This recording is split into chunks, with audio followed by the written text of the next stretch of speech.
Wakil Ketua KPK Zulkarnain meminta DPR bersifat arif dalam membahas dan memutuskan pengesahan peraturan pemerintah pengganti undang-undang atau Perpu tentang pimpinan KPK. Menurutnya, jika Perpu tersebut ditolak, KPK hanya dipimpin oleh dua orang, yakni dirinya dan juga oleh Adnan Pandu Praja.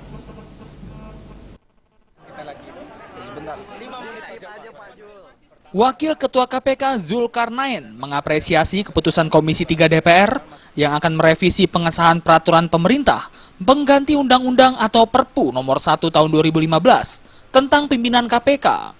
Revisi ini muncul setelah ada beberapa kursi pimpinan KPK yang kosong. Saat ini kursi pimpinan KPK hanya diisi oleh pelaksana tugas pimpinan KPK. Zulkarnain meminta DPR bersifat arif dalam membahas dan memutuskan pengesahan Perpu tersebut. Menurut Zulkarnain, pembahasan Perpu harus mengutamakan kepentingan bangsa dan negara, tidak mengutamakan golongan, apalagi tugas KPK meliputi pencegahan dan penindakan.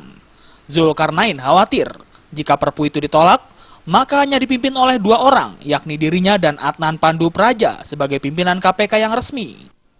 Lebih baguslah hari ini kita akan mencanangkan ya 1 tahun gerakan sosial SPAK. Saya perempuan anti korupsi yang sudah dilakukan di 13 provinsi. Ini kita harapkan lebih cepat ke 34 provinsinya, kan masih ada 21 provinsi lagi. Soal masalah